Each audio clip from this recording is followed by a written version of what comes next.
It is back to school time for millions of public school students, but a recent study of student achievement in 34 nations shows the U.S. ranks 14th in reading, 17th in science, and believe it or not, 25th in math, even though the U.S. spends more per student than most other countries. One of the reasons we don't have enough good teachers. So what does it take to get smart, talented, effective people to go into teaching? We went to Macon, Georgia to ask one person who did. They're focusing as they're scoring your essay.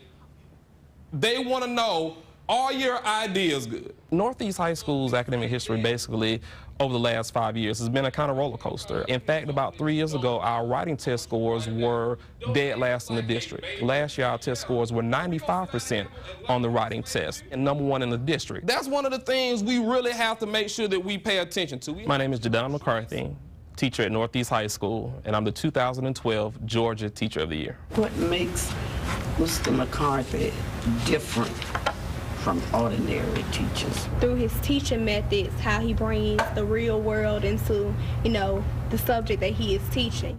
Okay, so if she had said, yeah, I do have a boyfriend, would you have given up? Okay, you'd have said you don't care. All right, I respect that. To me, he gives it to you like it is. You got them senior dudes ready? Yes. Okay. He don't just give it to you. He give it to you with compassion. And it's something that's prideful in me when I can stand in front of a young man in a suit and tie and tell them, I was once where you were. This is the graduation class from elementary school. I won't tell you where he is. Do you see him? The school that was zoned for my grandparents' neighborhood was Walter P. Jones Elementary School. And the principal was Mrs. Ella Carter. She created a school environment where excellence was celebrated. I guess we can call it the first of the recognition of his greatness. That belief that I could exceed, the belief that I could achieve anything was fostered under Mrs. Carter. She fostered my love of English. While I was finishing law school, Mrs. Carter, she asked me just in her motherly way, are you ready to start practicing law? And I told her, Ms. Carter, I'm not really sure. And she looked at me and she said, I want you to teach English for me for a year. I told her, okay, what do I need to do? And she said, you just go down to the Board of Education and you tell them that Ella Carter wants you to teach English at Northeast High School.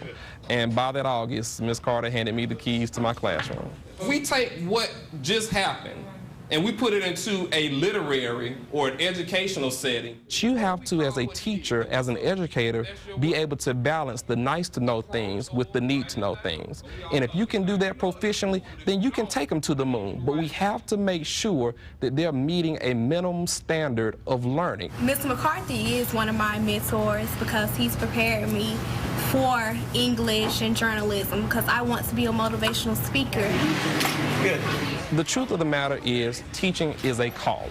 Yeah, sometimes money's tight, but that's where educators truly earn their keep. When we take those children that other people have cast aside and we turn them into something great, that's when we're truly educators.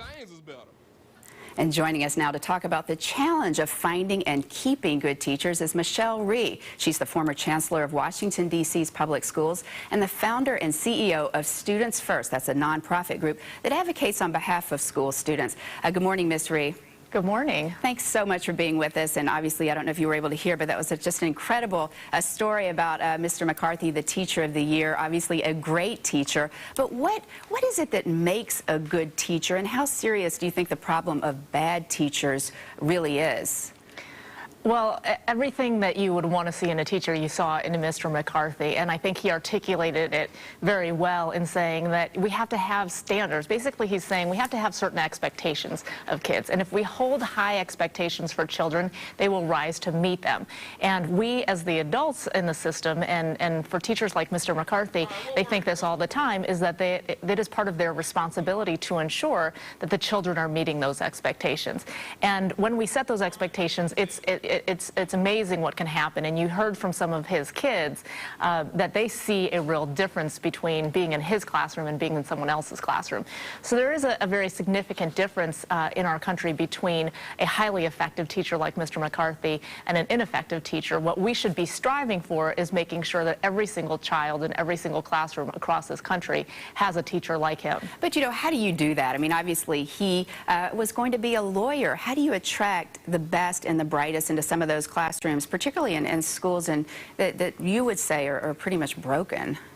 You know what? There is a lot of interest from people, recent college graduates, mid-career professionals. People are very interested in the possibility of coming into teaching. What we have to do is make it easy for them to do so. We should have high standards for the kinds of people who are entering into the classroom. But for somebody who has studied to potentially become a lawyer, like Mr. McCarthy, we have to have a path for them. Now, not everybody is going to have an Ella Carter who is able to say, the inspiring teacher, yes. The principal saying, go to HR and tell them that I told them to hire you.